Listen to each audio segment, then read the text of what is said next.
सामाइन हज़रात अस्सलामु अलैकुम। मैं हूं मुज़म्मिल मुस्तफ़ा और बरअक्स में आपका खैर मक़दम है। आज हम बात करने वाले हैं हमारे मेहमान ख़ुसूसी जनाब सुरेंद्र सर से। तो सुरेंद्र सर आदाब। हाँ साहब। भले समय गवर्नमेंट स्कूल्स और प्राइवेट स्कूल्स में जो एजुकेशन है वो डिफरेंट है? जी, बहुत डिफरेंट है, बहुत ज़्यादा, क्योंकि देखिए, होता क्या है कि सबसे इम्पोर्टेंट चीज़ आती है पेरेंट्स के कोऑपरेशन की। हुँ, तो पेरेंट्स में अभी भी बहुत सारे मेजॉरिटी ऑफ द पेरेंट्स ऐसे हैं कि जिनमें वो एजुकेशन की सीरियसनेस नहीं है, हुँ, हुँ, अभी भी नहीं है। हुँ, यानी वो पेरेंट्स जो हैं वो इतने घसीटू जैसे हैं, घसीटू हैं कि अगर पेरेंट्स टीचर्स मीटिंग होती है वहाँ पे वो आएँगे नहीं। हुँ, हुँ, या खासतौर से अगर गवर्नमेंट स्कूलों की बात करें तो बहुत कम ऐसे आते हैं, या फिर प्राइवेट स्कूलों के अंदर भी यही हाल है। हुँ, हुँ, और वैसे उनके बच्चे भी, क्योंकि उनने सौंप दिए ना, टीचर के हवाले कर दिए, फिर वो टीचर जाने, उनका काम नहीं, खुद वो देखेंगे नहीं, या खुद उन्हें टाइम नहीं मिलेगा, फुर्सत नहीं मिलेगी। हुँ, लेकिन हुँ। सब नहीं, बहुत सारे पेरेंट्स ऐसे हैं जो बहुत सेक्रीफाइसेस करते हैं, जो अपने बच्चों को किसी काबिल बनना देखना चाहते हैं। यानी वो मुसीबत, वो मुश्किलात जो उन्होंने अपनी जिंदगी में झेली, वो नहीं चाहते कि उनके बच्चे भी आगे उस जी साहब। मुश्किलात को वो झेल पाएँ, हुँ, हुँ। झेलें। आपने टीचर बनना क्यों चूज़ किया? क्योंकि ज़िंदगी यहाँ लाई थी, यहाँ तक लेके आई थी, तो यहाँ पे इस फ़ील्ड में रुकना जो है वो मैंने खुद चूज़ किया। क्योंकि शौक, जब इंसान को किसी चीज़ का शौक और जुनून सवार होता है ना, हुँ, हुँ, तो फिर वो ये चीज़ें नहीं देखता है। यानी ख़ास तौर से अगर हम सैलरी को लेकर के बात करें, क्योंकि प्राइवेट स्कूल्स के अंदर आपको सैलरी तो मतलब वो सैलरी देख कर के तो कोई भी जॉब छोड़ देगा ना। ओके। हाँ, तो सैलरी की वजह से नहीं, बल्कि एक मतलब जज़्बा था कि नहीं, टीचिंग प्रोफ़ेशन में आना है, मेरे को टीचिंग का शौक था। हुँ, तो हुँ। इसलिए पिछले 10 साल से जो है कंटिन्यू है, और आगे भी कंटिन्यू करते कभी रहेंगे। कभी ऐसा लगा कि टीचिंग अब छोड़ देनी चाहिए? ये कई बार लगा मेरे को, कई बार लगा मुझे, सैलरी देख कर के तो कई बार लगता है कि छोड़ दें, लेकिन फिर चलो, इंसान फिर वो होम ट्यूशन्स वग़ैरह या प्राइवेट ट्यूशन्स और भी वो कंटिन्यू करके तो अपना गुज़र-बसर कर लेता देखिए, है यहाँ इंसान। एक संजीदा सवाल अराइज़ होता है कि देखिए एक प्राइवेट टीचर की जो सैलरी होती है, हुँ। वो कितनी लगभग होती है? 5 से 10, है हाँ, ना? 10। 5 से 10 हज़ार होती है। हुँ, वहीं अगर देखा जाए गवर्नमेंट टीचर की सैलरी जो होती है वो 50 से 60 हज़ार लगभग होती इससे है, भी ज़्यादा होती है। शायद उससे हुँ। ज़्यादा होती है। फिर भी यहाँ पर प्राइवेट स्कूल्स में आप कहते हैं कि एजुकेशन अच्छी है और गवर्नमेंट स्कूल्स में नहीं है, ये किसका एरर है? देखिए, ऐसी बात नहीं है कि गवर्नमेंट स्कूल्स में एजुकेशन अच्छी एजुकेशन अच्छी नहीं है, हुँ, क्योंकि हम भी गवर्नमेंट स्कूल से पढ़े हैं, मेहनत करवाते हैं टीचर सभी, बहुत अच्छी मेहनत कराते हैं, तो लेकिन क्या एक लोगों का वो है हाँ, परसेप्शन है ये बिल्कुल कि लोगों ऐसा की परसेप्शन ऐसी है कि गवर्नमेंट स्कूल की टीचर्स, क्योंकि वो टीचर को ही दोष देते हैं ना, हुँ, और लास्ट पे देखो, टीचर कितनी ही मेहनत क्यों ना कराए, कितना ही कुछ क्यों ना करे, आखिरकार वो टीचर को भी बलि का बकरा बना दिया जाता है कि अच्छा, ये सारा कसूर टीचर का ही है। टीचर का लेकिन है। खुद जो रिस्पॉन्सिबिलिटी उन्हें लेनी होती है वो नहीं लेते हैं वो पेरेंट्स, वो अगर लें, चाहे गवर्नमेंट स्कूल है, प्राइवेट स्कूल है, क्योंकि देखिए प्राइवेट स्कूल के अंदर क्या होता है कि उनको मंथली फीस पे करनी पड़ती हुँ, है, हुँ, महीने पे फीस पे हुँ। करनी पड़ती है, और गवर्नमेंट स्कूल में ऐसा कुछ नहीं है। लेकिन अगर गवर्नमेंट स्कूल के अंदर भी वो कंटिन्यू पूछेंगे, अपने बच्चे की प्रोग्रेस रिपोर्ट लेंगे कि क्या कर रहे हैं हमारे बच्चे, लेकिन उनने खाली भेज दिए, फिर वो पढ़ रहे हैं या वक़्त ज़ाया कर रहे हैं, फिर उससे उन्हें कोई मतलब नहीं। देखिए सुरेंद्र सर आपने डिफरेंट डिफरेंट जनरेशंस को पढ़ाया है, काफ़ी टाइम से आप सर्व कर रहे हैं, तो आपने एक चीज़ नोटिस की होगी कि जो जनरेशन टू जनरेशन एक वेरिएशन होती आ रही है कि बच्चे जो है नखरेल होते जा रहे हैं, आपको भी ऐसा लग रहा है? जी, बिल्कुल। देखिए, एक 90s में पैदा हुए बच्चे या 2000 के बाद में जो पैदा हुए बच्चे, अगर हम इनमें डिफ़रेंस देखेंगे ना, तो कहीं न कहीं फ़िलहाल तो देखो होता क्या है कि लाड-प्यार तो बहरहाल माँ-बाप करते ही हैं, लेकिन वो क्यों बिगड़ गए हैं? क्योंकि टेक्नोलॉजी की वजह से जो है वो बिगड़ गए हैं। हुँ, हुँ, शुरू से बचपन से ही मोबाइल फ़ोन की आदत लगाई जाती है हुँ, उन्हें, हुँ, टर्रे लगा दिया जाता हुँ, है। हुँ, अब खुद कोई काम करेगा, माँ या बाप या कोई काम करेगा तो बच्चे को फ़ोन के टर्रे लगा दिया। अब जब फ़ोन के टर्रे लग गया तो उसके दिमाग के अंदर बस वही चीज़ें चलती रहती हैं, है ना? ये वो ज़िद्दी हो जाता है, या कोई भी चीज़ करवानी है ना बच्चे से, उसे कोई कोई ना कोई लालच दे करके करवानी है, ठीक है ना? जैसे आज आज भी बच्चों को स्कूल भेज दिया जाता है ना, बच्चे निकलते नहीं हैं, उसको ₹10 दे दिए जाते हैं, हुँ, हुँ, उसको ₹5 दे दिए जाते हैं, उसे हुँ, कोई और लालच दे दिए जाते हैं। हुँ, तो ये बचपन से देखिए कैसी किस तरह की आदत, बच्चे ज़िद्दी हो गए, लाडले तो होते ही हैं, हुँ, क्यों हुँ, नहीं होते? हम भी, आप भी लाडले ही रहे हैं ना यस, हुँ, हुँ, अपने घर वालों के। लेकिन ज़िद्दी हो गए हैं बच्चे, और टेक्नोलॉजी ने तो जो बेड़ा गर्क कर बेड़ा दिया। गर्क कर दिया पूरी तरह से, तो डिस्ट्रैक्ट कर दिया है तो बच्चों उन को। पेरेंट्स को क्या मैसेज देना चाहेंगे आप? देखिए पेरेंट्स को, क्योंकि पेरेंट्स मतलब उनको अपनी रिस्पॉन्सिबिलिटी समझनी है। हुँ, देखिए, हुँ, वो ना खाते-पीते तो ना जानवर भी हैं, है ना, खाते पीते सोना वो तो उनका भी काम है, लेकिन अच्छी ग्रूमिंग, अच्छा उनकी परवरिश जो है वो बहुत ज़रूरी है ना? क्योंकि अगर इतनी सारी चीज़ें, अगर कोई मज़हबी तालीम हासिल कर रहे हैं या बहुत सारी ऐसी चीज़ें आप कर रहे हो अपने बच्चों के लिए, लेकिन उसके बावजूद अगर बहुत सारे ऐसे मैंने देखे ना, बहुत सारे ऐसे बच्चे बदतमीज़ी ऐसे करते हैं, या नखरेल, जैसे आपने कहा कि हम्म, नखरे करना, या और भी कई तरह के ऐसे मतलब बुराइयां जो है इन बच्चों के अंदर, आज के इन बच्चों के अंदर आई हैं, वो इंसान सोच भी नहीं सकता। शायद हम अपने दौर में उस तरह से नहीं थे, लेकिन आज हद से ज्यादा जो है वो बिगड़ चुके हैं बच्चे। तो उन पेरेंट्स को थोड़ा जिम्मेदारी अपनी समझनी होगी। जेन जी को लेकर आपका क्या पर्सपेक्टिव, क्या पॉइंट ऑफ देखिए, व्यू है? क्या है कि ये कलयुग है, ठीक है? कलयुग में शर्म नहीं है, ठीक है ना? धर्म है, शर्म नहीं। धर्म है, शर्म नहीं रही है ना? आज आप देखोगे अभी कितने, मतलब ठीक है, फ्रैंकनेस किसी लेवल तक, किसी, है ना, हद तक हद ठीक तक है। सही है, लेकिन उससे जरूरत से ज्यादा जो है, मतलब वो फ्रैंकनेस या कैसे बिहेव करना, how to behave, how to talk, है ना, 10 लोगों में किस तरह, वो चीज नहीं रही है, थोड़ा बदतमीजी ज्यादा आ गई है, अब ये बदतमीजी ज्यादा हो इतना गए। सब देखने के बाद आप किस तरह की टीचिंग को प्रेफर करेंगे, स्ट्रिक्ट टीचिंग या फिर फ्रेंडली टीचिंग? देखिए, फ्रेंडली टीचिंग जो होती है ना, वो फ्रेंडली ही होनी चाहिए। हाँ, स्ट्रिक्टनेस, देखो स्ट्रिक्ट, मुझे नहीं लगता कि डंडे के जोर से आप किसी को कोई चीज सिखा सकते हो, है ना? या हाँ, थोड़ा सख्ती भी जरूरी है, लेकिन वो डिसिप्लिन मेंटेन करने के लिए, उन्हें मैनर सिखाने के लिए वो चीज सख्ती वहां पे, लेकिन ऐसे फ्रेंडली ज्यादा मैं प्रेफर करूंगा कि फ्रेंडली ही पढ़ाया जाए, क्योंकि वो कमियां जो हमने रही है ना, हमने रही कमियां, अभी देखिए, एक हमारा दौर था जब हम टीचर से कोई सवाल करते थे ना, तो टीचर हमको लगा देते थे झापड़, हाँ, बराबर। या तो झापड़ लगा देते थे, या साइड लगा देते है ना, हैं। हाँ शदर हमने खाई है। हाँ, तो वो मतलब ऐसे डरा डरा धमका करके, तो हम सवाल कैसे करें, है ना? आज वो कमियां जो हमने रही है, मैं नहीं चाहता कि हमारी वजह से आज के जो बच्चे हम जिन्हें पढ़ा रहे हैं, जिन्हें सिखा रहे हैं, उनमें वो कमियां न रहें। तो उस चीज के लिए जो है वो मैं समझता हूँ कि वो उनको फ्रैंक करना है, कि वो, ताकि वो क्वेश्चन पूछ सके, है ना?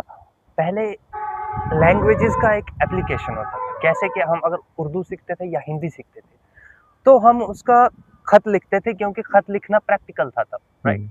हम रियल में खत लिखते थे, लेटर लिखते थे, तो स्कूल में भी हमें सिखाया जाता था कि खत कैसे लिखा जाता है। एप्लीकेशन लिखी जाती थी, उसका भी एप्लीकेशन होता था कि हम जो है वो टीचर को देते थे एप्लीकेशन। बट आज इन चीज़ों का जो है वो प्रैक्टिकल चीज़ नहीं रही है, जस्ट बिकॉज ऑफ टेक्नोलॉजी। तो ये चीज़ें खत्म तो हो चुकी हैं, बट फिर भी स्कूल्स में पढ़ाई जाती है। आपको लगता है कि हमारे सिलेबस में कोई चेंज आना चाहिए था, जो नहीं आया टेक्नोलॉजी के चलते? देखिए, आस्ता आस्ता टेक्नोलॉजी की वजह से अब सारा सिस्टम ही चेंज हो चुका है। सिलेबस होगा चेंज? बिल्कुल चेंज होगा, क्योंकि अब आगे आने वाले वक्त में हो सकता है ओपन बुक पेपर्स हो सकता है कि अब ये जो हम इस तरह करते हैं, क्योंकि कंप्यूटर बेस्ड टेस्ट होंगे, है ना, तो अब टेक्नोलॉजी ने सब कुछ बदल के रख दिया, तो सारी चीजें, क्योंकि अभी हो सकता है 5, 10, 20 साल लग जाएं या 50 साल लग जाएं, उसके बाद में आपको इस तरह से ये कागज पेन शायद बहुत बहुत कम दिखाई दे, होंगे, बट बहुत कम। अगले 5 साल में प्राइवेट स्कूल्स को कहाँ देखते हैं आप? क्या वो एआई को करेंगे एक्वायर, या फिर ये तो करना ही पड़ेगा ना। आप कैसे इस चीज से बच सकते हो? एआई को एक्वायर करना पड़ेगा, उसको मतलब उसी के सहारे अब सारा कुछ चल रहा है, उसी पे डिपेंड इतना हो गए हैं। अब आज देखिए ना, अभी आपके पास में, हमारे पास में मोबाइल फोन्स है ना? अगर मोबाइल फोन्स की बैटरी खत्म हो जाए या किसी कारण बंद हो जाए, तो कितनी बेचैनी हो जाती है ना? यानी कितना डिपेंड हो गया है इंसान इस टेक्नोलॉजी के ऊपर। तो जाहिर सी बात है, आने वाले वक्त में देखिए, हमारा भलेसा जो है ना, भलेसा इलाका जो है, आने वाले वक्त में जहाँ पे हमारे बहुत सारे स्कूल हैं, अगर हम देखें, बहुत सारे प्राइवेट स्कूल हैं, जो मतलब एक से बढ़ के एक प्राइवेट स्कूल, एक से बढ़ के एक उस्ताद, और बच्चे बहुत टैलेंटेड बच्चे, बहुत होनहार बच्चे हैं। तो मैं समझता हूँ कि आने वाले वक्त में जो है, अगर थोड़ा इक्वल अपॉर्चुनिटीज मिले, क्योंकि गाँव और शहरों के मुकाबले में अगर गाँव के बच्चों को भी वो इक्वल अपॉर्चुनिटीज मिले, तो किसी भी बड़े पैमाने पे जो है हमारे यहाँ के भले इसके बच्चे जो है वो इतिहास रच सकते हैं, इतिहास लिख सकते हैं। सबसे बड़ी रुकावट क्या है? बुक्स, इंटरनेट या माइंडसेट? मेरे हिसाब से सबसे बड़ी रुकावट जो होता है वो माइंडसेट होता है, क्योंकि गांव का बच्चा तब तक नहीं हारता जब तक उसको ये महसूस ना करवा दिया जाए कि वो दूसरों से कम है ना? जब तक उसको ये महसूस ना करवा दिया जाए, क्योंकि आप देखते हो ना, अक्सर या तो कंपैरिजन किया जाता है, इधर के हमारे खुद के घर वाले भी कंपैरिजन करते हैं, है ना? कंपैरिजन करते हैं, उससे भी डिमोटिवेट होता है शर्मा बच्चा। जी का बच्चा है। हाँ, उसने ये कर दिया, फिर आप क्या कर रहे हो? तो इसकी वजह से भी होता है। दूसरा रिसोर्सेज की कमी जो है ये मुश्किल ज़रूर पैदा करती है। टीचर का जो असली रोल होता है, सिर्फ इन्फॉर्मेशन देना नहीं होता बल्कि कॉन्फिडेंस जगाना भी होता है। चलिए समझ लीजिए कि क्लास में एक लो सेल्फ एस्टीम का बच्चा है जिसमें हाँ, कॉन्फिडेंस की कमी है, हाँ। तो उसे आप कैसे ग्रूम करेंगे?